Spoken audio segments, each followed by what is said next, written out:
راځئ چې نن د الله نه دا دعا وغواړو الله زما په خاندان کې یو حافظ پیدا کړي. السلام علیکم ورحمت الله وبرکاتہ. ملګرو، نن د باندې د یو مولانا صاحب ډېره ښکلې او مزیداره دعا او د حافظ قرآن مقام دغه څه مقام دی د بیان د باندې مختصر اورمه، تاسو یې واورئ. چې دا اعزاز ماتم پسر شي. نن تاسو خوشحالیږئ ما د پیر صاحب نه چیټ واغس، نن تاسو خوشحالیږئ ما د صدر صاحب نه چیټ واغس.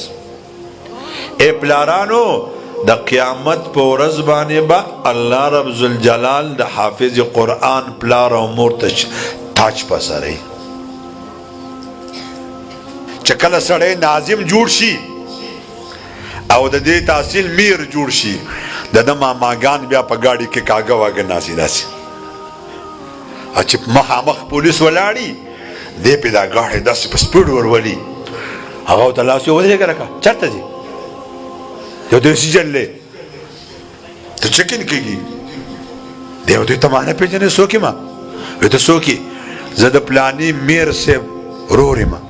هو ځئ چای د باندې اوس کومه؟ زه یې ماما یم، زه یې خوريي یم. نو چې ماماګان خوريونه ترونه د یو میر د یو وزیر په دنیا کې پیدا علي، کوم حافظ قرآن چې حافظ شو عالم شو، د قیامت په ورځ چې تا ته وویلی شي وقفوهم انهم مسئولون، هغه وخت کې به ته کوږ روانې لرشه فرشتو ته وایي چې چلې هغه تا ته وایي ته څوک یې؟ تعارف وکړه خپل. زه د پلاني حافظ صاحب ماما یم، زه یې تره یم، زه یې خوريي یم. هغه ته پته ده فرشتې ته چې د دې مولا په لاس کې نن څومره طاقت دی. کوم حافظ قرآن چې یو حافظ قرآن فارغ شي، امام نسائی دا حدیث راغستی، دو فرشتې الله راولیږي، لاړې شئ د ماشوم کور ته، د دې ماشوم شونډې ښکلوئ، تندي ښکلوئ. نن چې د دې ماشومانو کور ته دا ماشومان ځي، دو فرشتې به ورسره ځي د دوی د مخ د ښکلولو دپاره. په کوم ځای باندې چې د دې ماشوم مور خوله لګوي، په هغې ځای باندې به فرشته خوله لګوي مخکې. کوم حافظ قرآن چې قرآن حفظ کی، د هغه اختتام کې پروګرام وي، 4,000 فرشتې د اسمان نه نازلیږي. کو اته کسان وي نو 4 کوله ضرب ورکوي، کو 4 کسان وي نو 4 کوله ضرب ورکوي. څومره زره فرشتې د حافظ قرآن په دې اعزاز کې نن دلته نازل شي.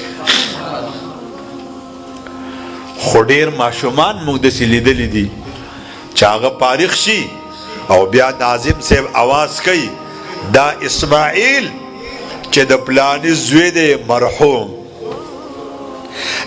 دا حافظ صاحب د مور د حفظ په انتظار وه. یوه هفته وړاندې د مور وفاته شوې ده، د خوشحالي نه ده لیدلې. بیا هغه حافظ یتیم کور ته ځي چې د هغه پلار نه د هغه خوشحالۍ کې شریک نه. ای زما وروڼو، په تاسو کې زما سمیت چې څومره راغلي یې، ستاسو بچی پکې حافظ نشته. نو نن ستاسو زما د بچو سره 2 فرشتې کور ته نه راځي، 4,000 فرشتې د اسمان نه نه نازلیږي.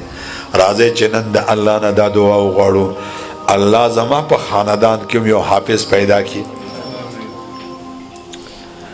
چې دا اعزاز ماتم پسر شي.